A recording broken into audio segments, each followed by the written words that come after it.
Welcome back to Speargrass Forge. Today, I'm going to be discussing my origins and what the blacksmithing community means to me. All while you get to watch me just improving some of my skills while making leaves. Stick around.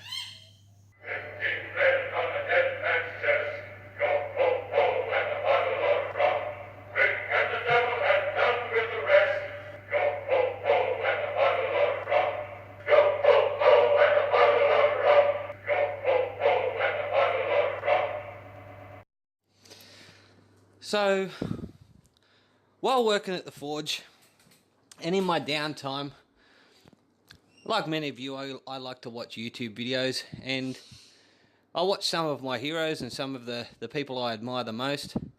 Christ-centered Ironworks, Yamez over at Island Metal Forge, some of the big boys, Black Bear Forge, and also some of the little guys, Grandad's Forge and B&B Forge, Sam Towns Knife Making, Valhalla Forge. And a lot of these guys have made videos recently regarding what the blacksmithing community means to them. So, me being a little guy in a big pond, I'm only a tiny fish, I've found that I've been introduced to a wonderful and inspiring array of educators and entertainers that have a passion for heating up steel, beating the heck out of it, and turning it into some amazing things, but also showing people how to do it. Now, my origin is, unlike a lot of people that I know and a lot of people I've come across, I was homeschooled, so I didn't really have the opportunity to do the typical types of artistic work in school that many other people did. You know, I didn't get to do the woodworking or anything like that.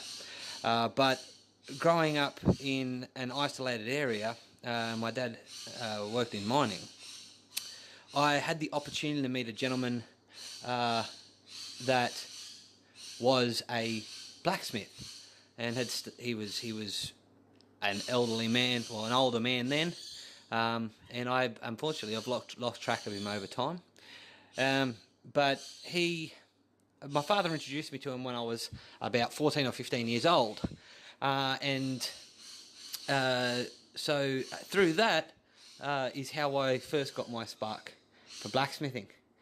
So working out at my family's property, I had an ore crushing stamp head as my anvil, and a fire in the ground, and some bellows I'd made out of basically a canvas bag, and that was wet in order to help keep the air going where I wanted it to go, in a pipe.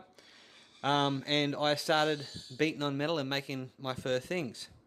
Now, as happens, life gets in the way, and I finished high school and had to go get a job, and all that other type of wonderful thing. And I've worked in many different industries over the years, but the itch to get out and work in the heat and beat on metal never really went away. And so, growing up through the time when YouTube wasn't a thing, and then finally getting myself in a position where I was in a good, okay place, and wanting to get back into blacksmithing, and I discovered on the wonderful thing that is YouTube, a fantastic array of people that were, not only educating but sharing their passion and encouraging others to get into beating metal. Through that, I got into Facebook groups and chats and stuff like that, and I'm by no means an expert. I'm a hobbyist and starting out.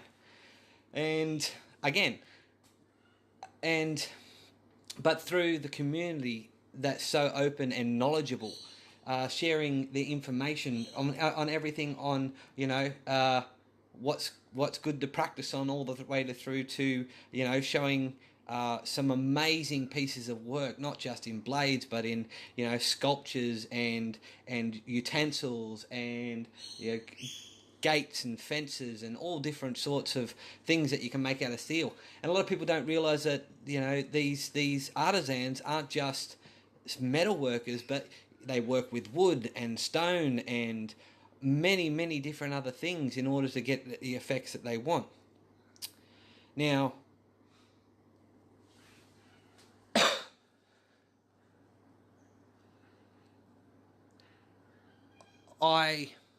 like I said, I'm new to this, but the community means to me that education and that inclusiveness, that encouragement. I know I would have picked up a hammer again regardless, but knowing that, you know, a lot of people don't know where to start and don't know how to start, or are afraid to start because you know there is sometimes such a thing as information overload, so they fail to start because it's like, I don't know where to start, and a lot of people want to have the best of the best. And the best thing about this community is everyone's like, no, just pick up a hammer, find a way to heat steel. You know, if you've got an oxy set, use that. If you've got a blowtorch, use that. If you don't have any of that, use a hole in the ground with blower. Myself, I use just a box of dirt forge. If you got access to a gas forge, or you're a little bit you've got a little bit of nous to you, can build a forge. So that's what the community is to me. It's encouragement and motivation, and just get out there and try your best, because at the end of the day, it's not a failure if you're learning something. You can't fail when you're learning. So at the end of this video, of course, you'll see me go through a few things that I learnt whilst making all of the leaves. So thanks for, you know, listening to me rambling on, and thanks for watching this video. Don't forget to hit that like and subscribe button. I'll repeat that, I'm sure, and have a great day. Cheers. Thanks for watching.